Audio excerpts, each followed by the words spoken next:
Okay बच्चों, class 9th computer chapter 1 artificial intelligence part 6। तो बच्चों लास्ट वीडियो में हमने कहाँ तक पढ़ा था? Uses of NLP. अब पढ़ेंगे हम कंपोनेंट्स ऑफ एनएलपी। देखिए कंपोनेंट्स क्या क्या उसके। There are two main components of NLP. ठीक है, इसके दो कंपोनेंट्स होते हैं जिसे हम अब पढ़ेंगे।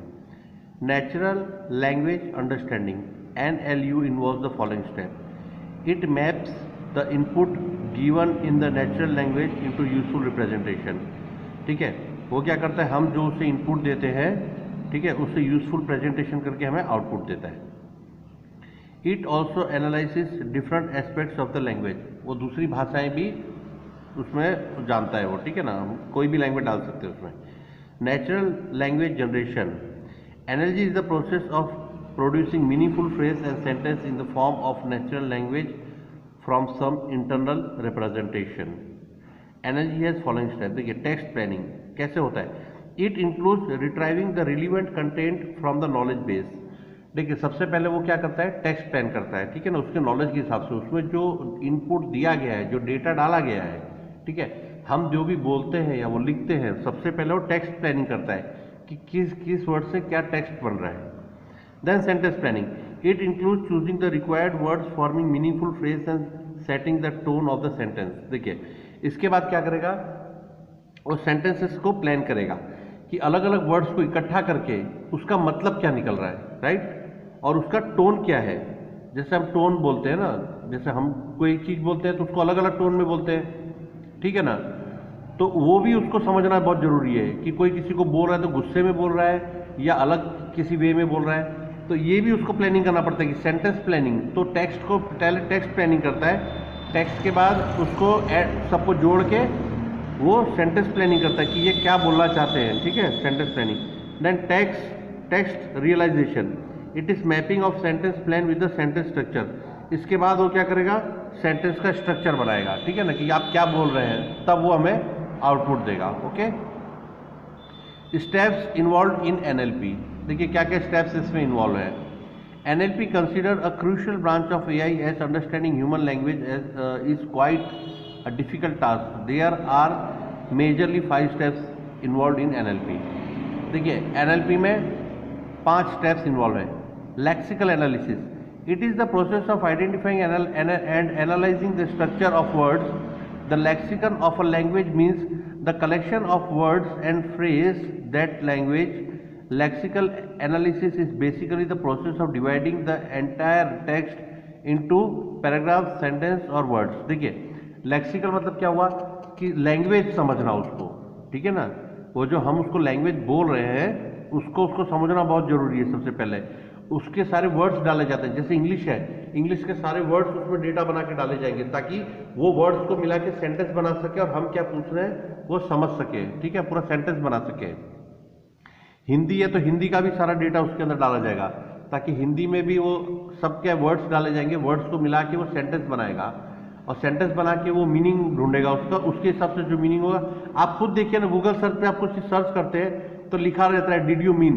क्यों लिखा रहता है, मतलब वो ये समझ रहा है आपने वही बोला है या कुछ और बोला है, ठीक है ना। तो ये एक सबसे बड़ा अच्छा एग्जांपल है इसका। Synthetic analysis. Parsing is the process of arranging words and grammar in the sentence in the manner that shows the relationship among the words. For example the sentence the bank goes to girl is rejected by the English synthetic analysis. देखिए अब अगर the bank goes to girl, ठीक है, आपने इतना बोल दिया, अब होना चाहिए the girl goes to bank, लेकिन इसमें क्या दे दिया, the bank goes to girl, तो वो क्या करेगा, मीनिंगलेस हो जाएगा, वो समझ ही नहीं पाएगा कि इसका क्या मतलब निकल रहा है, राइट। तो ये भी चीजें वो ग्रामेटिकल भी देखता है, ठीक है ना। तो उसके हिसाब से जैसे मैंने बोल दिया Sita went to Gita's house, she ate apple, ठीक है। अब शी क्या है, कंप्यूटर नहीं समझ पाएगा शी क्या है। हमें पता है कि सीता गई है गीता के घर पे एप्पल खा रही है, लेकिन सीता एप्पल खा रही है वो हमें पता है, लेकिन वो कंप्यूटर नहीं समझ पाएगा कि शी क्या है। तो ये सब चीज़ों में उसको थोड़ी तकलीफ होती है समझने में, ठीक है। तो इसलिए उसको एकदम सिस्टमेटिक ढंग से उसको बताया जाता है, तभी वो समझ पाएगा हमारी भाषा को। Semantic analysis. It is the process of mapping syntactic structure and objects in task domain. It checks the sentence for meaningfulness. The semantic analyser will reject expression such as hot ice cream.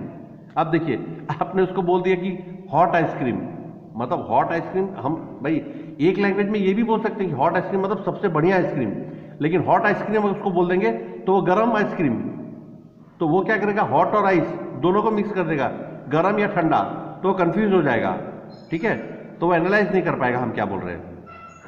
Discourse integration, it is the process of making out the meaning of any sentence on the basis of sentence just before it. In addition it also brings out the meaning of the immediately succeeding sentence. जिससे मैंने आपको बताया सीता और गीता वाला example, तो इसीलिए उसको फिर हमें सीता ही बोलना पड़ेगा कि सीता एट एप्पल, ठीक है ना। तो आगे वाले सेंटेंस से वो लिंक करवाना है तो हमें उसको बताना पड़ेगा कि भाई हम किसके बारे में बात कर रहे हैं। Okay, discourse integration, it is the process of making out the meaning of any sentence. अच्छा ये हो गया। Pragmatic analysis, it is the process of deriving those aspect of the language which require real world knowledge. During this, what was said is reinterpreted as what it actually mean. देखिए अब हम उसको जो भी चीज़ बोलते हैं, जिस भाषा में भी बोलते हैं, ठीक है ना, वो क्या करेगा, उसके नॉलेज के हिसाब से बनेगा, उससे दुनिया के नॉलेज से कोई मतलब नहीं है। उसके अंदर जो डेटा फीड किए गए हैं उसके पास क्या नॉलेज है, उस डेटा में क्या नॉलेज है, उसी बेस पे वो हमें आउटपुट देगा। हमसे ज़्यादा नॉलेज तो नहीं है ना, क्योंकि डेटा भरने वाले तो इंसान है, ठीक है। तो कुछ डेटा ऐसे होते हैं कि ना भरे हो या ना मालूम हो, लेकिन वो इंसान की ज़िंदगी में हम तो समझ जाएंगे, लेकिन वो कंप्यूटर नहीं समझ पाएगा, ठीक है ना। Real life examples of NLP, NLP consider one of the major domain of AI because understanding human language is required in many different AI application. A few real examples of NLP in AI, देखिए कुछ examples दिए हैं NLP के AI में, वो देखिए क्या क्या है। गूगल ट्रांसलेटर, मैंने बताया आपको गूगल ट्रांसलेटर, आप कोई भी चीज़ हिंदी में बोलेंगे आपको इंग्लिश में ट्रांसलेट कर देगा, इंग्लिश में लिखेंगे हिंदी में या किसी और लैंग्वेज में ट्रांसलेट करना है वो भी कर लेगा। It is an example of NLP as it translates one language into another. एक भाषा से दूसरे भाषा में ट्रांसलेट करता है, किसकी वजह से, एआई की वजह से, उसके अंदर पहले से डेटा डाले गए हैं, ठीक है ना। Google web speech and Vocalware, these are examples of NLP as this application require speech recognisation. अब बोल के भी होता है, ठीक है ना, जैसे आप इसमें तो दिया है गूगल वेब स्पीच और वोकलवेयर, लेकिन ऐसे भी अगर आप गूगल पे बोलेंगे कोई चीज़ तो वो ऑटोमेटिक लिखा जाता है ना। इंग्लिश में बोलेंगे तो इंग्लिश में टाइप आ जाएगा अपने आप, हिंदी में बोलेंगे तो हिंदी में। हाँ, इसके बाद ये क्या है, spam filter in email, it is also an example of NLP as spam emails are automatically filter and separated from the rest of the emails. देखिए आपके जो ईमेल्स आते हैं, ठीक है, आप कुछ ईमेल्स देखेंगे आपके स्पैम में चले जाते हैं, तो उसको कैसे पता चलता है, उसका रीजन ये है कि वो आपकी एक्टिविटी नोट कर रहा है। आप जैसे ईमेल देख रहे हैं, ठीक है ना, आपको किसी सपोज कीजिए किसी चीज़ का ऐड आता जा रहा है बार बार, आप उसको अवॉइड कर रहे हैं, उसको देख ही नहीं रहे, तो एआई की वजह से वो ईमेल का सॉफ्टवेयर में एआई जो डाला गया है वो समझ जाएगा कि इस ऐड की इसको जरूरत नहीं है। तो अगली बार अगर वो क्या होगा, कुछ दिन के बाद वो आएगा अगर मेल, तो डायरेक्ट कहाँ चला जाएगा, स्पैम में। वो समझ जाएगा कि इस यूजर को इस चीज़ की जरूरत नहीं है। तो ये सब क्या है, real life examples of NLP है, ठीक है।